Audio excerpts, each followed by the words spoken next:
بسم اللہ الرحمن الرحیم۔ السلام علیکم۔ اس کو اس درخت کے ساتھ باندھ دو، اور پھر اسے کھجور کے درخت کے ساتھ کھڑا کر کے باندھ دیا گیا۔ علی نے اپنے تیر انداز کے کان میں کچھ کہا۔ تیر انداز نے کندھے سے کمان اتار کر اس میں تیر رکھا اور درخت سے بندھے ہوئے آدمی کا نشانہ لے کر تیر چھوڑا۔ تیر اس آدمی کی دائیں آنکھ میں اتر گیا، وہ تڑپنے لگا۔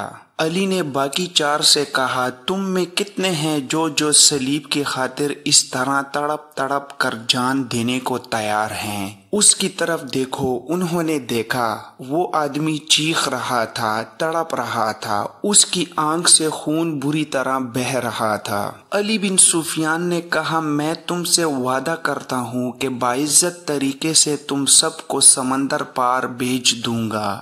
دوسرے اونٹ پر کون گیا ہے؟ کہاں گیا ہے؟ ایک آدمی نے کہا، تمہارا اپنا ایک کماندار ہمارا ایک اونٹ ہم سے چھین کر لے گیا ہے۔ علی بن سفیان نے کہا، اور ایک لڑکی بھی۔ تھوڑی ہی دیر بعد علی بن سفیان کے فن نے ان سے اعتراف کروا لیا کہ وہ کون ہیں اور کیا ہیں، مگر انہوں نے یہ جھوٹ بولا کہ لڑکی رات خیمے سے بھاگ آئی تھی، اور اس نے بتایا کہ صلاح الدین ایوبی نے رات اسے اپنے خیمے میں رکھا تھا۔ اس نے شراب پی رکھی تھی اور لڑکی کو بھی پلائی تھی، اور لڑکی گھبراہٹ اور خوف کے عالم میں آئی تھی۔ اس کے تعاقب میں فخر المصری نام کا ایک کمانڈر آیا، اور اس نے جب لڑکی کی باتیں سنی تو اسے ہمارے اونٹ پر بٹھا کر زبردستی لے گیا۔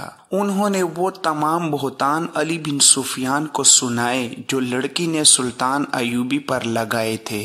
علی نے مسکرا کر کہا، تم 5 تربیت یافتہ عسکری اور تیر انداز اور ایک آدمی تم سے لڑکی بھی لے گیا اور اونٹ بھی۔ اس نے انہی کی نشاندہی پر زمین میں دبائی ہوئی کمان اور ترکش بھی نکلوا لی۔ ان 4 کو خیمہ گاہ میں بھجوا دیا گیا۔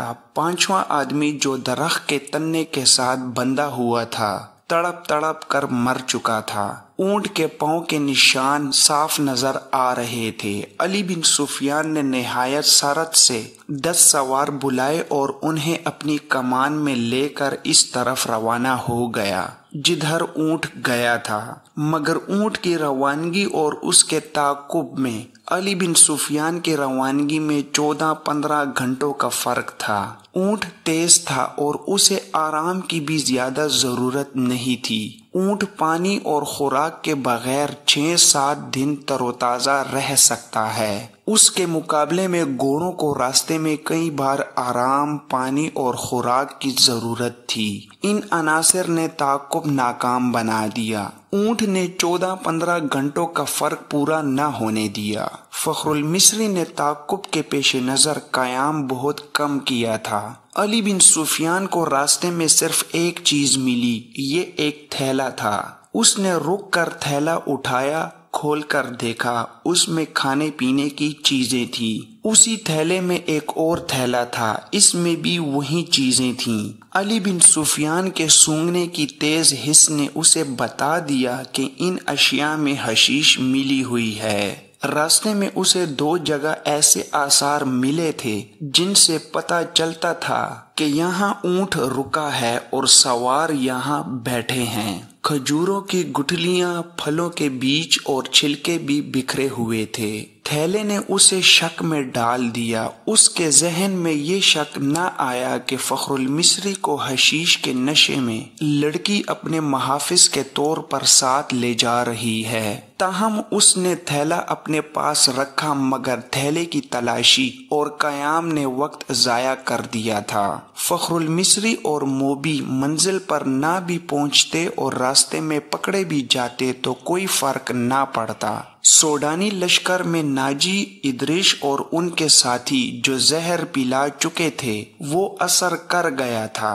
فاطمی خلافت کے وہ فوجی سربراہ جو برائے نام جرنیل اور دراصل حاکم بنے ہوئے تھے، سلطان صلاح الدین ایوبی کو ایک ناکام امیر اور بیکار حاکم ثابت کرنا چاہتے تھے۔ مسلمان حکمران حرم میں ان لڑکیوں کے اسیر ہو گئے تھے۔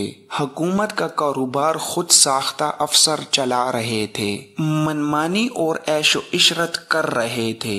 وہ نہیں چاہتے تھے کہ صلاح الدین ایوبی جیسا کوئی مذہب پسند اور قوم پرست قائد قوم کو جگا دے اور حکمرانوں اور سلطانوں کو حرم کی جنت سے باہر لا کر حقائق کی دنیا میں لے آئے۔ سلطان ایوبی کے پہلے مورخوں سے جو اس نے اپنے چچا شیرکوہ کی قیادت میں لڑے تھے، یہ لوگ جان چکے تھے کہ اگر یہ شخص اقتدار میں آ گیا تو اسلامی سلطنت کو مذہب اور اخلاقیات کی پابندیوں میں جکڑ لے گا، لہٰذا انہوں نے ہر وہ داؤ کھیلا جو سلطان ایوبی کو چاروں شانے چت گرا سکتا تھا۔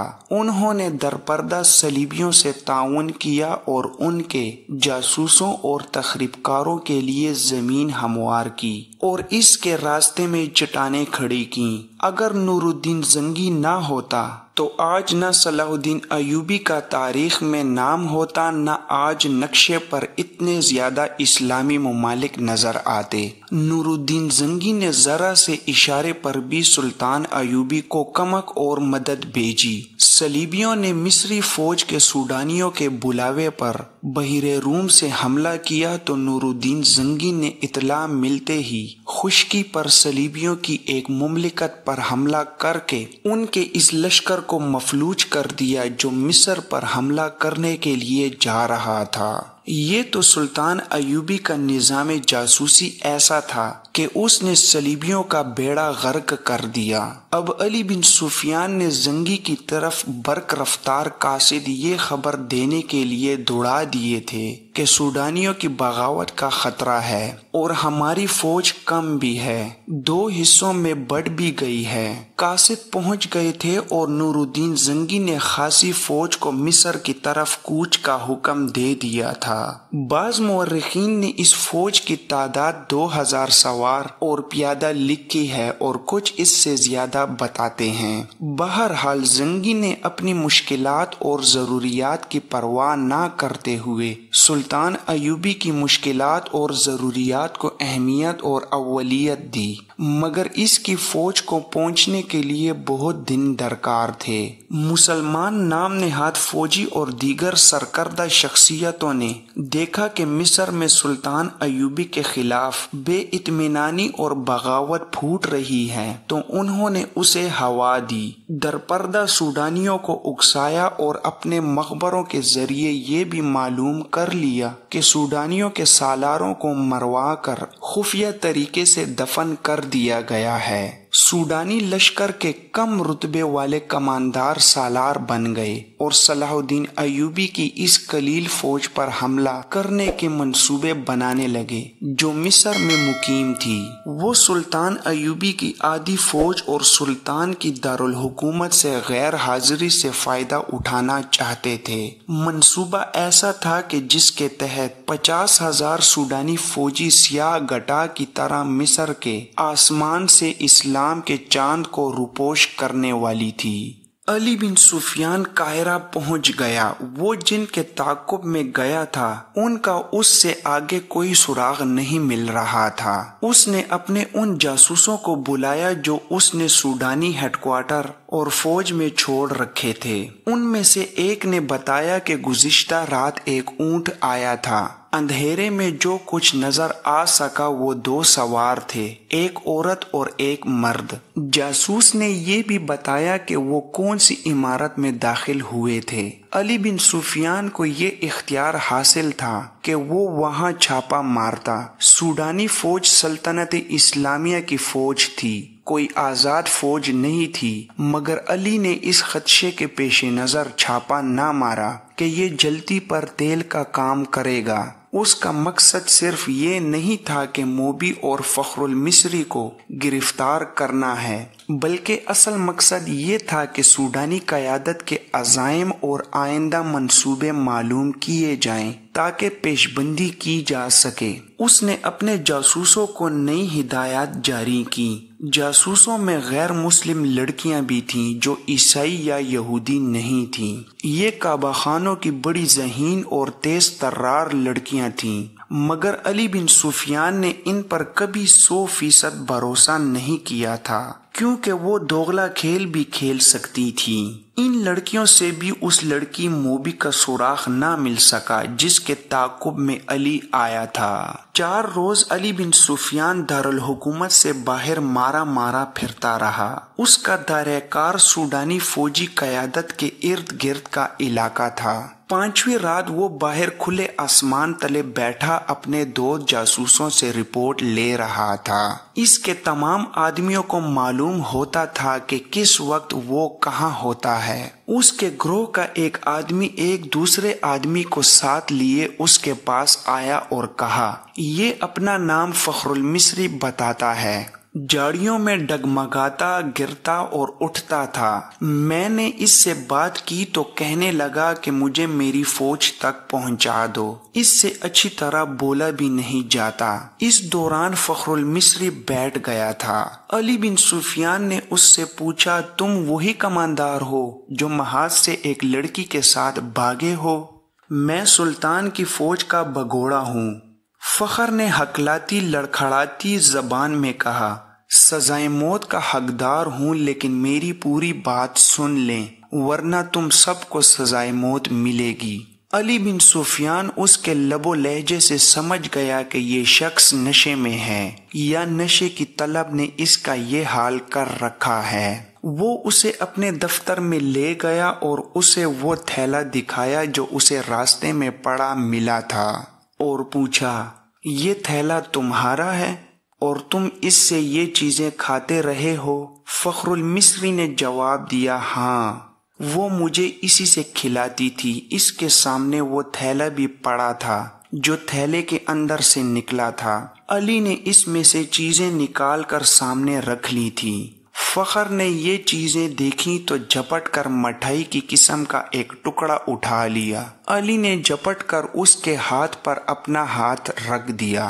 فخر نے بے تابی سے کہا، خدا کے لیے مجھے یہ کھانے دو، میری جان اور روح اسی میں ہے۔ مگر علی نے اس سے وہ ٹکڑا چھین لیا اور اسے کہا، مجھے ساری واردات سناؤ، پھر یہ ساری چیزیں اٹھا لینا۔ فخر المصری نڈھال اور بے جان ہوا جا رہا تھا۔ علی بن سفیان نے اسے ایک سفوف کھلا دیا جو حشیش کا توڑ تھا۔ فخر نے اسے تمام تر واقعہ سنا دیا کہ وہ کیمپ سے لڑکی کے تعاقب میں کس طرح گیا تھا۔ تاجروں نے اسے قہوہ پلایا تھا جس کے اثر سے وہ کسی اور ہی دنیا میں جا پہنچا تھا۔ تاجر جو صلیبی جاسوس تھے نے اس سے جو باتیں کی تھی وہ بھی اس نے بتائیں، اور پھر لڑکی کے ساتھ اس نے اونٹ پر جو سفر کیا تھا وہ بھی اس طرح سنایا کہ وہ مسلسل چلتے رہے۔ اونٹ نے بڑی اچھی طرح ساتھ دیا۔ رات کو وہ تھوڑی دیر قیام کرتے تھے۔ لڑکی اسے کھانے کو دوسرے تھیلے میں سے چیزیں دیتی تھی۔ وہ اپنے آپ کو بادشاہ سمجھتا تھا۔ لڑکی نے اسے اپنی محبت کا یقین دلایا اور شادی کا وعدہ کیا تھا، اور شرط یہ رکھی تھی کہ وہ اسے سوڈانی کماندار کے پاس پہنچا دے۔ وہ راستے میں ہی لڑکی کو شادی کے بغیر بیوی بنانے کی کوشش کرتا رہا، لیکن لڑکی اسے اپنی باہوں میں لے کر پیار اور محبت سے ایسے ارادے اور خواہش کو مار دیتی۔ فخری نے محسوس تک نہ کیا کہ لڑکی اسے حشیش اور اپنے حسن و شباب کے قبضے میں لیے ہوئے ہے۔ تیسرے پڑاؤ میں جب انہوں نے کھانے پینے کے لیے اونٹ روکا تو تھیلا غائب پایا جو اونٹ کے دوڑنے سے کہیں گر پڑا تھا۔ لڑکی نے اسے کہا کہ واپس چل کر تھیلا ڈھونڈ لیتے ہیں، لیکن فخر المصری نے کہا کہ وہ بگوڑا فوجی ہے، خدشہ ہے کہ اس کا تعاقب ہو رہا ہوگا۔ لڑکی ضد کرنے لگی کہ تھیلا ضرور ڈھونڈیں گے۔ فخر نے اسے یقین دلایا کہ بھوکا مرنے کا کوئی خطرہ نہیں، راستے میں کسی آبادی سے کچھ لے لیں گے۔ مگر لڑکی آبادی کے قریب جانا نہ چاہتی تھی اور کہتی تھی کہ واپس چلو۔ فخر المصری نے اسے زبردستی اونٹ پر بٹھا لیا اور اس کے پیچھے بیٹھ کر اونٹ کو دوڑا دیا۔ وہ سفر کی تیسری رات تھی۔ اگلی شام وہ شہر سے باہر سوڈانیوں کے ایک کماندار کے ہاں پہنچ گئے، مگر فخر المصری اپنے سر کے اندر ایسی بے چینی محسوس کرنے لگا جیسے کھوپڑی میں کیڑے رینگ رہے ہوں۔ آہستہ آہستہ وہ حقیقی دنیا آ گیا۔ وہ سمجھ نہ سکا کہ یہ حشیش نہ ملنے کا اثر ہے۔ اس کی تصوراتی بادشاہی اور ذہن میں بسائی ہوئی جنت تھیلے میں کہیں راہ گزر میں گر گئی تھی۔ لڑکی نے اس کے سامنے کماندار کو صلیبیوں کا پیغام دیا اور اسے بغاوت پر اکسایا۔ فخر پاس بیٹھا سنتا رہا اور اس کے ذہن میں کیڑے بڑے ہو کر تیزی سے رینگنے لگے۔ نشہ اتر چکا تھا، چنانچہ اس نے بے خوف و خطر کماندار سے یہ بھی کہہ دیا کہ سلطان ایوبی اور علی بن سفیان کے درمیان یہ غلط فہمی پیدا کرنی ہے کہ وہ ظاہری طور پر نیک بنے پھرتے ہیں مگر عورت اور شراب کے دل دادا ہیں۔ ان کی اس طویل گفتگو میں بغاوت کی باتیں بھی ہوئیں۔ اس وقت تو فخر المصری پوری طرح بیدار ہو چکا تھا، لیکن سر کے اندر کی بے چینی اسے بہت پریشان کر رہی تھی۔ لڑکی نے کماندار سے کہا کہ اگر بغاوت کرنی ہے تو وقت ضائع نہ کریں، سلطان ایوبی محاذ پر ہے اور الجھا ہوا ہے۔ لڑکی نے یہ جھوٹ بولا کہ صلیبی 3-4 دنوں بعد دوسرا حملہ کرنے والے ہیں۔ سلطان ایوبی کو یہاں سے بھی فوج محاذ پر بلانی پڑے گی۔ کماندار نے لڑکی کو بتایا کہ 6-7 دنوں تک سوڈانی لشکر یہاں کی فوج پر حملہ کر دے گا۔ فخر یہ ساری گفتگو سنتا رہا۔ آدھی رات کے بعد اسے الگ کمرے میں بھیج دیا گیا جہاں اس کے سونے کا انتظام تھا۔ لڑکی اور کماندار دوسرے کمرے میں رہے۔ درمیان میں دروازہ تھا جو بند کر دیا گیا۔ اسے نیند نہیں آ رہی تھی۔ اس نے دروازے کے ساتھ کان لگائے تو اسے ہنسی کی آوازیں سنائی دیں، پھر لڑکی کے یہ الفاظ سنائی دیے، اسے حشیش کے زور پر یہاں تک لائی ہوں اور اس کی محبوبہ بنی رہی ہوں۔ مجھے ایک محافظ کی ضرورت تھی۔ حشیش کا تھیلا راستے میں گر گیا تھا۔ اگر صبح اسے ایک خوراک نہ ملی تو یہ پریشان کرے گا۔ اس کے بعد فخر نے دوسرے کمرے سے جو آوازیں سنی وہ اسے صاف بتا رہی تھیں کہ شراب پی جا رہی ہے اور بدکاری ہو رہی ہے۔ بہت دیر بعد اسے کماندار کی آواز سنائی دی، یہ آدمی اب ہمارے لیے بیکار ہے، اسے قید میں ڈال دیتے ہیں یا ختم کرا دیتے ہیں۔ لڑکی نے اس کی تائید کی۔ فخر المصری پوری طرح بیدار ہو گیا اور وہاں سے نکل بھاگنے کی سوچنے لگا۔ رات کا پچھلا پہر تھا۔ وہ اس کمرے سے نکلا، اس کا دماغ ساتھ نہیں دے رہا تھا۔ کبھی تو دماغ صاف ہو جاتا مگر زیادہ دیر معوف رہتا۔ صبح کی روشنی پھیلنے تک وہ خطرے سے دور نکل گیا تھا۔ اسے اب دوہرے تعاقب کا خطرہ تھا۔ دونوں طرف اسے موت نظر آ رہی تھی۔ اپنی فوج کے ہاتھوں گرفتار ہو جاتا تو بھی مجرم تھا اور اگر سوڈانی پکڑ لیتے تو فوراً قتل کر دیتے۔ وہ دن بھر فرعونوں کے کھنڈرات میں چھپا رہا۔ حشیش کی طلب، خوف اور غصہ اس کے جسم و دماغ کو بیکار کر رہا تھا۔ رات تک وہ چلنے سے بھی معذور ہوا جا رہا تھا۔ پھر اسے یہ بھی احساس نہ رہا کہ دن ہے یا رات اور وہ کہاں ہے۔ اس کے دماغ میں یہ ارادہ بھی آیا کہ اس عیسائی لڑکی کو جا کر قتل کر دے۔ یہ سوچ بھی آئی کہ اونٹ یا گھوڑا مل جائے اور وہ محاذ پر سلطان ایوبی کے قدموں میں جا گرے، مگر جو بھی سوچ آتی تھی اس پر اندھیرا چھا جاتا تھا جو اس کی آنکھوں کے سامنے ہر چیز تاریک کر دیتا تھا۔ اسی حالت میں اسے یہ آدمی ملا۔ وہ چونکہ جاسوس تھا اس لیے تربیت کے مطابق اس نے فخر المصری کے ساتھ دوستی اور ہمدردی کی باتیں کی اور اسے علی بن سفیان کے پاس لے آیا۔